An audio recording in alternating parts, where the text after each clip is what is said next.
I thought that, whether it was the chippiness in the first half with Sine getting a technical, I don't know, maybe that's kind of got us riled up a little bit. And, being down that much, I just thought, oh, here we go. I was just, it was looking a little bleak there for a minute when they were apparently shooting about 80% from the field, and it seemed like they just couldn't miss, and our rotations weren't great. And so, but all of a sudden we decided that, we were going to fight back in the first half, and we cut it to, 4 or 5. And we just decided in the locker room that, hey, this is what we want to do. It's right within our reach. This is our half, and we got to clean up a few things. And you know what? We did. And so it was an exciting finish for the old Titans. Coach, what is it that Valpo does? Obviously at their place they shot over 50%. Then that first half, like you said, they just weren't missing. I think they started out 14 of 16. Was it more just on Detroit's end, just rotating and communicating on the court, or what is it that I guess frustrated for a game and a half, the Titans out there? Well, you know what? We played them differently at their place, and they just were able to make some shots there. But here we said, hey, we're gonna have a better or a different defensive scheme because we think that we can guard them a certain way. And they just do a really nice job. We know exactly what they're doing, but they and what's coming. Those ball screens are coming. And sometimes you get hung up, sometimes you aren't, and sometimes you're in the help and you're not. And so, it was just one of those things where I think it hit us really fast, and they just got hot so quickly, and it was just, wow. But we said we had all game to catch up, and that's what we were going to do. Megan, talk about obviously back-to-back Horizon League Freshman of the Week, and you just continue to go out there and just put it in numbers. You went from a player who didn't really, missed the first game of the year, did not play at Canisius. But once again, now you're just putting up numbers left and right. 17 rebounds last time, another 20-point game here. On the court, you must feel very comfortable out there. Yeah, definitely it's frustrating to be in the year not playing, and you get a little chip on your shoulder. And then when you go out there and you have the opportunity to play, you got to make the most of it. And then once you just, I had that good game, and you just develop that confidence, and you just realize that you can just play against anyone, and then it just helps knowing that all my teammates have confidence in me too. Everyone's having confidence in each other, and it just helps so much. And then talk about being down in the first half there. What are you and your teammates saying to each other there to try to get yourself back in the game? We're just saying we can do this. We got this.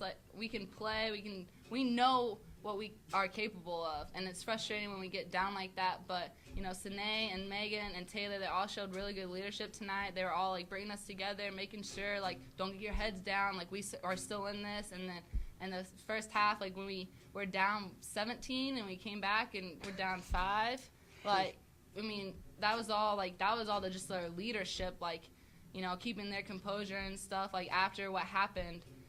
So that was a big part of it. Megan, obviously the lady next to you has a lot of confidence in you as well. So Absolutely. What does that mean to you as well? Obviously that means a lot. Every player loves knowing that their head coach has confidence in them, and then we all have confidence in her too. Megan, it seemed like you became Valpo's worst enemy tonight. What made you just stick? What made you say, I'm not giving up at all? This is my game. I'm winning this game. Well, I don't think I was their worst enemy. Sine got the 3 charges or 4 charges on them, and she hit those 3s. So that was just a dagger. But, obviously, we hate losing. I hate losing. I hate losing more than I like winning. So anything we can do to win, I'm going to put 110 out there, and everyone else sit on the court too. Autumn, you see this kind of talent on your team, and you've been having problems coming through this season, and to see this kind of talent is going to be on your team next year. How do you feel? Well, hey, it's a great feeling that they are in a position where they're getting playing time where maybe under any other circumstances it might not have been that way. So it's really nice that they're getting, there's nothing like game experience. And so as I look at this roster, coming in, not really sure, post-wise, we were very guard heavy. we were looking at Sine and Rosie and Lish, and, Megan Hatter steps out of the wing, and we kind of just said, hey, right now we have some post players that we need to develop and get to know more.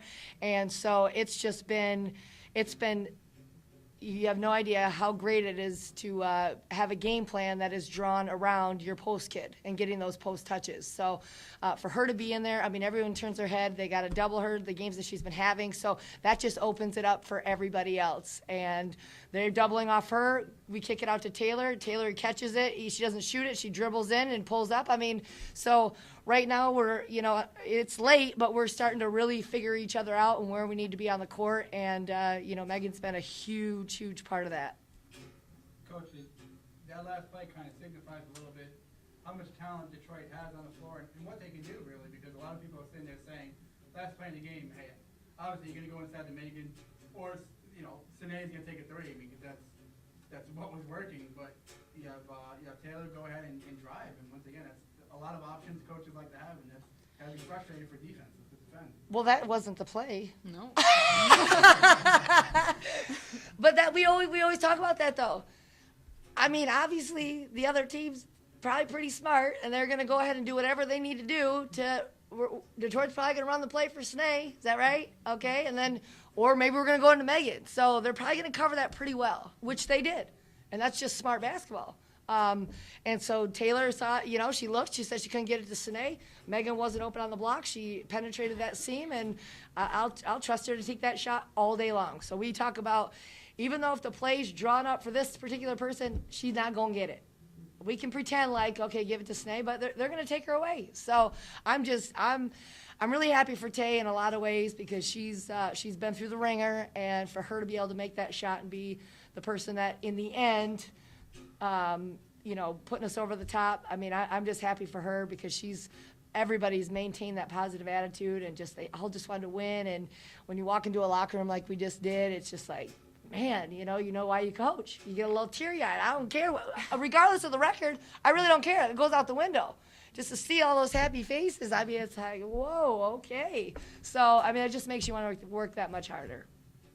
Megan, when I put out the tweet that you had your second straight double-double, tied your career high in points, how many seconds do you think it took before your dad retweeted it? Probably like 5. He's always on Twitter. Any more questions for Coach Blair? Coach, obviously big win against Valpo. You two are like neck and neck in the standings. How close do you look at the standings, or do you just take one game at a time? Well, right now we want to determine our own fate, and we looked at what our options were, and I said we can't let Saturday be Sine and Megan's last home game. We just can't. And that's in our control. We need to make sure that we play, because it was already determined we couldn't catch Milwaukee because they have the tiebreaker with Green Bay anyway, unless we were to beat Green Bay, which I'm not saying that's not an option or possible. But we just kind of looked at it and said, you know what, this is a short-term goal for us that gives us the best opportunity to play at home in front of our fans, and then wherever it takes us after that, it takes us. But I'd love to play the spoiler of some of these upcoming teams. Youngstown's fighting to host the tournament. Green Bay's obviously fighting to host the tournament. UIC's fighting for position. So, we that's kind of been now we have our chip on our shoulder, and we want to go. And where they have all the pressure, we have nothing to lose. So that's kind of been our angle in the last couple games. And hey, I think it's going to come down to maybe even our game against Green Bay on who's going to host the tournament. So that'll be interesting.